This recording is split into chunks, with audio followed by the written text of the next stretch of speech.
Hey Nick, okay, here's a video how you're going to install this. Since you're picking it up, it'll be easier for you to install. So what you're going to do is mount the two crossings. That's your main pole with the box. That'll be for by the outlet. That'll be the one across the road. Go ahead and mount both crossings to the concrete post. Here is your steel bases. What you're going to do is mount those and then mount your crossings, get them nice and level. These are your adjustments to tighten up on the pole to get it nice and straight in that. If you have issues because the concrete's not flat, you got a couple ways. Add washers underneath, or add washers, kind of a curved washer inside here on the bottom or the top to make the pole straighter, or like it says, use washers on the bottom of the steel plates. I recommend get yourself never sees. You can get the auto parts or Ace. Put never sees on all the bolts. Put some never sees in here and on the post, so when you slide it in, put never sees on all the hardware here so it doesn't rust. And then, like it says, mount your two poles. What you're going to do then is take your looms. The looms I have here, if you see tape on the ends of all the connectors and that means those are the looms that you're going to be pulling through your pipe.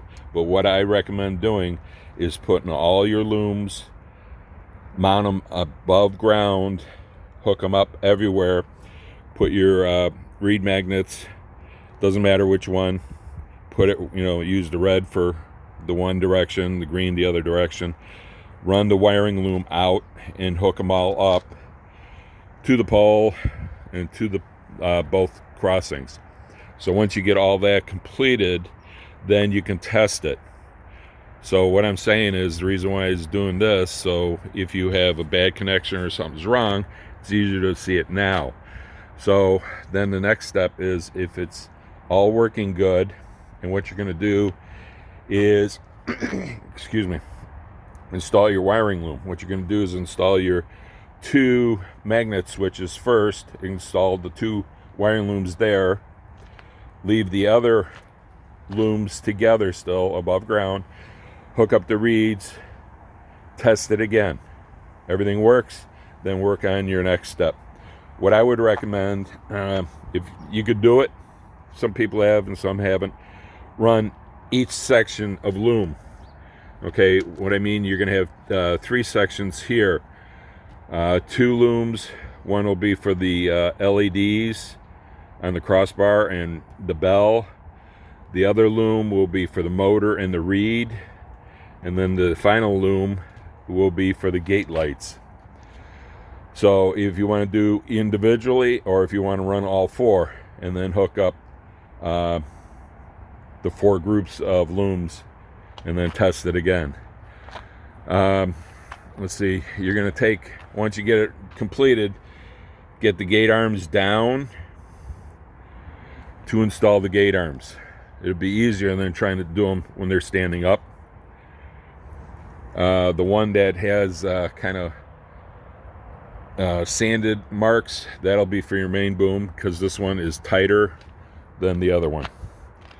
So basically that's about where you're at. So put it all together, test it, and let me know how it is. And like it says, we did the wireless remote for a backup. Your magnets, you're going to take and mount these plastic, it's double-sided tape. Mount this to the front of your engine. That's why I always leave them off. I don't know if you're going to run a bolt or a threaded rod, whichever you're going to do, but make sure it's short enough where it's below the magnet. And the reason why we do these, you put this over it, you'll find out first run you're going to pick up a lot of stuff. It's easier with this plastic cover over it. You can just wipe it clean, because if not, trying to wipe this with all the steel that would build up, and especially inside here, it'll be a bear. Give you a couple extras, but once you get that mounted, then put that on top. Pull the double-sided tape off and then mount it. Try to get it as center as possible because it's less cleaning, but that'll take care of all the debris. You'll see the first time you go around, you're gonna have a ton of debris picking up, and you probably won't realize it, but you'll see it. Make sure this clears anywhere on the track. The magnets, try to get as close as possible up. Try not to get any more than 6 or 8 inches between the magnet and the reed pickup. You'll see once you put it on there. Connectors, you'll have a male and female because there is a certain point you want the black wire as the ground sending in, and you want the signal coming out on the green wire. There is heat shrink tubing. There's small pieces. Once you get all these connected, you're going to put the heat shrink tube on each of the connectors and then heat shrink that. Let me back up for a second, sorry.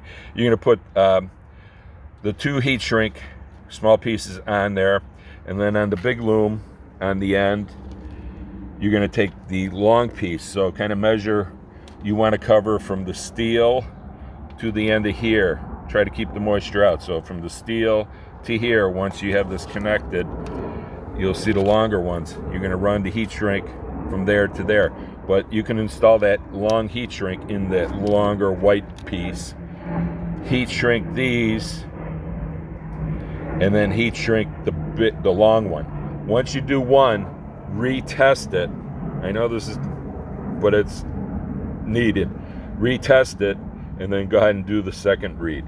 You just want to make sure, because if you do both of them right away, you're going to go, okay, which one is no good. But what I did is upgraded. Here's your bell switch too, sorry, on and off. Here's your reed magnets indicators. So if the light is on, that means the reed is active. What that means is it's grounded and it's sending a signal to the box. So every time you go past the reed, the light will come on. The light has to go off to shut the system down for that part. So red is off, green is on. Green starts the unit, red shuts the unit back off. Always, like all electronics, if you have a problem with electronics, always unplug it, excuse me, replug it in. It brings it back to regular default. So send some pictures, videos. I like to see them. Here's that other sign I made for your son if he wants to put it in his train room or in the garage or whatever. So this is Bart with Mad Dogs Trains. Thank you.